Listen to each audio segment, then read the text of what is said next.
representante Andrés Forero del Centro Democrático, uno de los críticos más contundentes de la reforma. Doctor Forero, buenos días. Muy buenos días, un saludo para ti, para la mesa y para toda la audiencia. Todos sabemos qué pasó ayer, pero le pregunto, ¿qué pasó ayer? ¿Qué pasó con los liberales? ¿Qué pasó con los conservadores? ¿Qué pasó con la U?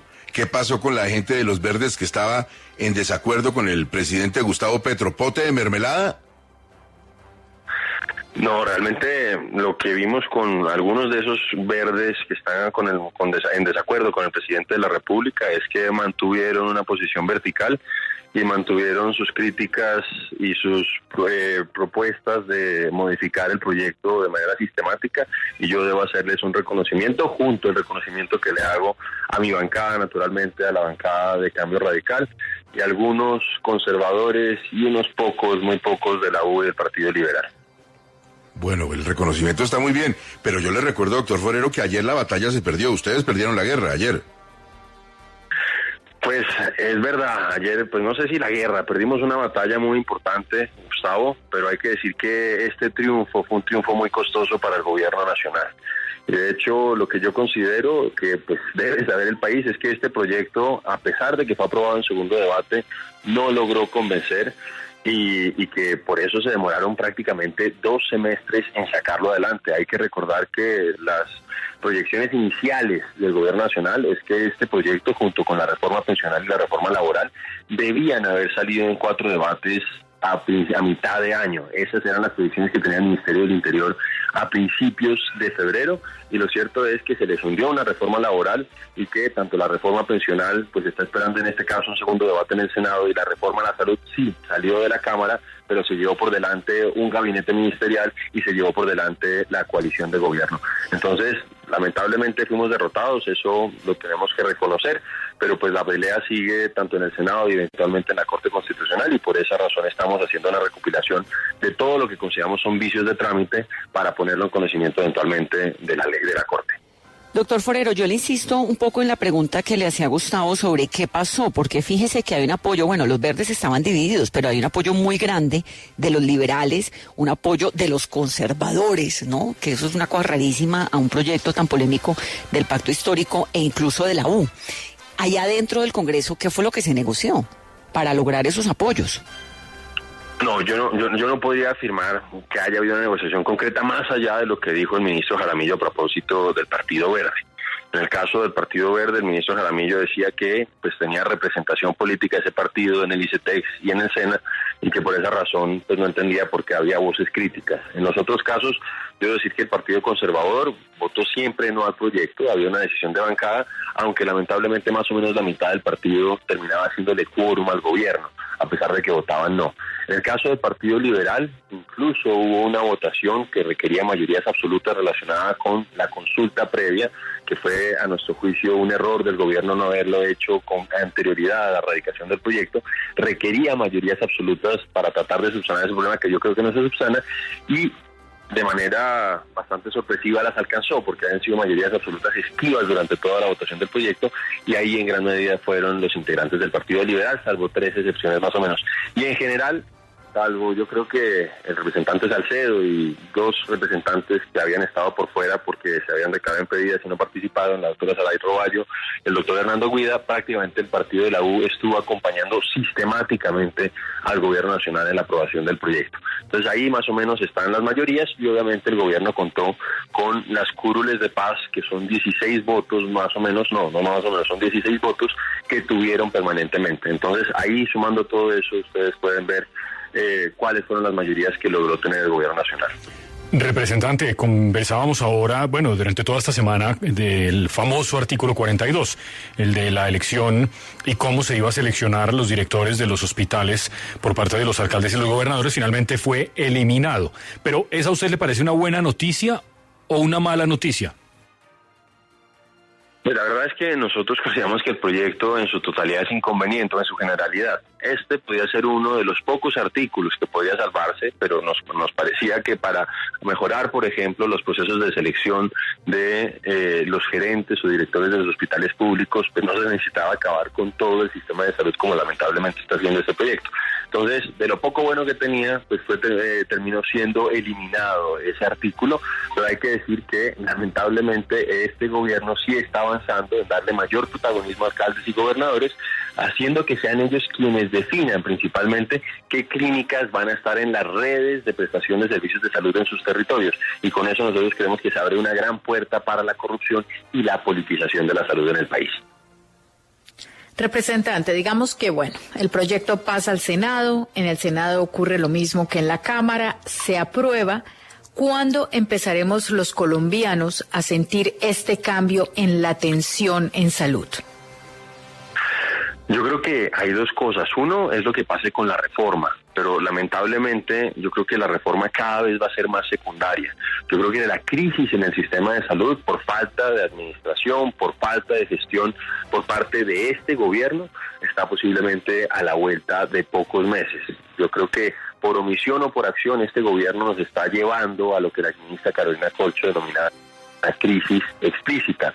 Pero yo creo que las consecuencias en cierta manera ya se están viendo por la incertidumbre de la reforma, pero se supone que se aprobaría y hay que decir que eso va a ser sometido a una demanda. Nosotros la anunciamos desde ya y la Corte ha dicho que eventualmente cuando pueda estar en juego un derecho fundamental, como es en este caso el derecho fundamental a la salud, ella puede suspender la entrada en vigencia de la ley antes de analizar su constitucionalidad. Entonces es posible que obviamente esto se demore en entrar en vigencia, pero más allá de eso yo creo que la crisis ya la vamos a estar padeciendo por las decisiones y por las omisiones del gobierno nacional. Pero incluso en esa proyección de escenarios que hacía el Ministerio de Hacienda y Crédito Público, que no se atrevió a firmar el ministro Bonilla, sino que firmó su viceministra, ellos planteaban que el grueso de los recursos y de las acciones las adelantaría el gobierno siguiente, que eso también me parece pues bastante lamentable, que este gobierno embarque a sus sucesores en pues un proyecto que no tiene legitimidad y que ha sido rechazado incluso por personas expertas en salud que votaron por el presidente Gustavo Petro.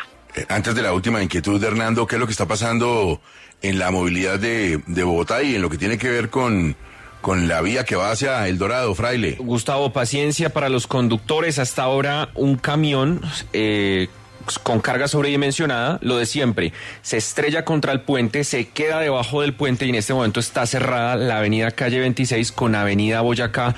Le piden a la gente, por supuesto, paciencia. Eso se va a demorar un montón porque el camión, como siempre, pues no toma las medidas, Gustavo, y la carga es impresionante. Gigante, en este caso en particular está cerrado, entonces ese paso hoy, avenida 26 con avenida Boyacá. ¿Pero era que el camión era más alto que el puente? Exacto, lleva como unos tubos, tal vez para algún tipo de obra de infraestructura, pero es un tubo gigante, esos tubos gigantescos de concreto, y ahí quedó debajo del puente, raspando pues el techo del puente de la calle 26 con avenida Boyacá. Eso es lo que llaman el gálibo. Hernando, lo escucha el doctor Forero. Gracias, Gustavo. Precisamente hablando de choques, doctor Forero, quiero preguntarle por dos artículos que han llamado mucho la atención y que fueron aprobados ayer. El 122 y el 123, que le atribuyen facultades extraordinarias al presidente de la República. Desde su perspectiva, ¿por qué son censurables esos dos artículos? Básicamente lo que nosotros estábamos diciendo el día de ayer es que con esos dos artículos el gobierno estaba tratando de enmendar la plana a nuestro juicio de manera improcedente, porque lo que nosotros consideramos es porque se tenían que adelantar una consulta previa a la radicación del proyecto. Entonces eso no sucedió. El gobierno tuvo todo el semestre pasado para haberlo iniciado y eso no sucedió. No lo hicieron con las comunidades indígenas, con las comunidades afro. Y entonces ahora, para tratar de resolver ese problema, pues están planteando que esa consulta previa se pueda hacer a posteriori. Sería una consulta previa posterior. Algo que la Corte en principio ha dicho que no se puede hacer cuando se está teniendo en juego, o cuando está en juego un derecho fundamental como es el derecho a la salud. Entonces, por esas razones que nosotros consideramos que era improcedente y consentimos que incluso habiéndose aprobado ese artículo, esos dos artículos con mayorías absolutas, pues eventualmente la Corte los puede tumbar porque siento que no se cumplió con ese requisito constitucional. Ese es un poco el debate y el propio ministro reconoció que esto se va a dirimir en la Corte Constitucional. Doctor Forero, de todo lo que usted nos ha comentado hoy, que es en el escenario jurídico, en el escenario del Congreso, pues me parece algo muy delicado lo que planteó en algún momento y que no tiene que ver tanto con eso. Y es que ojalá no pase aquello de que sin necesidad de la reforma esté o no esté, sigamos viendo un deterioro en la salud durante los próximos meses aquí en Colombia, sin los medicamentos que tocan, sin las citas como son, con una enemistad casada entre el Ejecutivo y las EPS y las empresas prestadoras de salud. Ojalá no. Pues ojalá uno quisiera que no, pero lamentablemente es lo que ya está pasando, Gustavo. Mira lo que está pasando, por ejemplo, con el tema de presupuestos máximos. Se supone que los montos de presupuestos máximos deberían pagarse al principio de cada mes. Ya estamos en diciembre y no han pagado todavía lo que correspondía a noviembre y no han pagado obviamente lo que corresponde a diciembre. Adicionalmente, el ministro reconoció en la Comisión Séptima de Cámara de Representantes que no hay suficientes recursos para presupuestos máximos en el año 2024. De hecho, ellos se jactan y dicen que supuestamente están al día con todas sus obligaciones con las EPS y en presupuestos máximos les deben a las EPS 819 mil millones de pesos reconocidos por el propio Ministerio de Salud, correspondientes a ajustes del año 2022. Entonces, ellos como que no parecen entender la gravedad de la crisis que está viviendo el sistema. Se demoraron 2 meses prácticamente en responderles o en acusar recibo de una carta que les había mandado 3 buenas EPS que estaban diciendo que estaban con el agua al cuello, que la plata no está siendo suficiente y ellos pues no se dan por enterados. Entonces, yo sí creo que lamentablemente con o sin reforma la crisis está a la vuelta de un par de meses porque el gobierno no está dimensionando la gravedad de la situación que se está viviendo en el sector. A eso súmale lo que pasó con la tarifa diferencial del SOAT, que tiene a clínicas y hospitales que atiendan personas que hayan sido objeto de un accidente en ese tipo de vehículos que se ven beneficiados por esa tarifa, que no les han pagado a esas clínicas en todo este año. Ha sido un año donde no había auditores suficientes en la ADRE. Se supone que hoy van a adjudicar finalmente esa auditoría, pero pues con un año que pasó en blanco en términos de auditores. Entonces, a eso se suma ese otro problema que tienen las clínicas y hospitales que atienden ese tipo de traumatologías con el agua al cuello, asfixiadas, y ahí no tiene absolutamente nada que ver ninguna EPS. Entonces, por varios lados, ellos están propiciando lo que la ministra Carolina Corcho denominaba una crisis explícita, y obviamente quienes pagarán las consecuencias van a ser los colombianos. Representante Forero, muchas gracias, muy amable por estar en 6 AM. A ustedes muchísimas gracias, Gustavo, un saludo para todos.